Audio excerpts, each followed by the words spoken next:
Now, more stories, insights, and analysis of Illinois policy and politics. This is Illinois Rising, presented by the Illinois Policy Institute. Once again, your host, AM 560's Dan Proft. Dan Proft back with Mike Lucci, Vice President of Policy at the Illinois Policy Institute. And we were just talking earlier in the show to Greg Bays from Illinois Manufacturers Association about the kind of lack of job growth in the manufacturing sector. But we are having job growth in one sector. That's the public sector, Mike.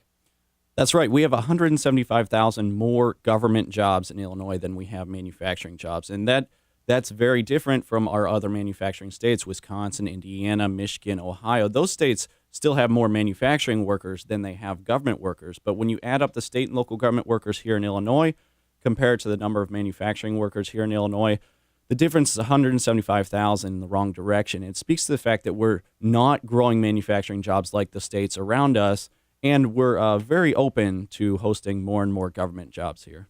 And the problem with that, we want the government as a social service provider. There's a bunch of things that government does and services that it provides. So, is this some kind of attack on state workers, government workers? I think it's a recognition that the folks who pay for government, such as the manufacturing workers who pay their taxes, you need to have more of them if you want to be able to provide the government services that folks want. So without a growing private sector, we're always going to have budget problems in the public sector. We're always going to have questions of what compensation should be in the public sector because there's just not enough growth on the private side to fund it all. Something else that I saw is shrinking is Illinois' population. And the Illinois Policy Institute has been tracking outmigration for some time. And while we are last among our Midwest neighbors in terms of manufacturing jobs since the Great Recession, we're first in terms of outmigration. Right. And I noticed you had Mike Madigan's spokesperson, Steve Brown, on your show a couple of weeks ago. And he said, some sort of equivocated on outmigration. We don't know who it is. It's not that bad. If you look at how many people leave Illinois compared to how many people leave other states, we're multiples of what leave other states. So, for example, if Illinois and Wisconsin were the same size, there would be nearly 4 times as many people leaving Illinois than Wisconsin. If Illinois and Iowa were the same size, 14 times more people would be leaving Illinois than are leaving Iowa. So the comparison's not even close. The speed at which people are leaving Illinois is extremely rapid. And the number one group that leaves Illinois are millennials. And after that are other prime working age adult groups. So we know who's leaving. We know that the pace is extremely rapid. There's really not a question of what's happening here. These are economic refugees who want a better opportunity somewhere else. And Illinois Policy has done some back of the envelope figuring in terms of the cost. What's in a state with $10 billion in unpaid bills and all these unfunded liabilities, there's a cost associated to productive people going to live and produce elsewhere. And do we have rough numbers on what the cost is?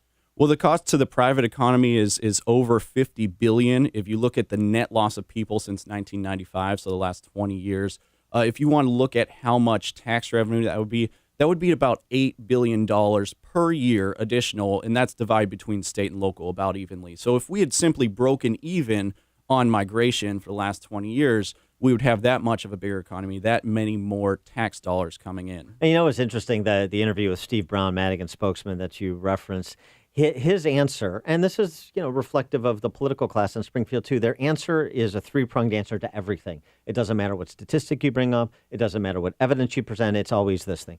It's there's a lot of blame to go around. It's not as bad as you think, and we're working on it. It's definitely worse than they think. We're the only state that's actually shrinking. We have so many people leaving that they're not being replaced by people being born in the state of Illinois. So we're the only state around shrinking. It's a very rare thing that happened. We saw it happen in Michigan about 10 years ago for a couple years there, and they've since turned things around. Illinois is in the position of being the Michigan of the Midwest, what Michigan used to be, and we certainly need to go a different direction. They can say that it's not that big of a problem. It's a huge problem. You can't grow, you can't fund your government if your taxpayers are leaving. Yeah, only one of those 3 prongs of the pat answer provided by Steve Brown and others is correct. It's that there's a lot of blame to go around. It is worse than you think, and they're not working on it.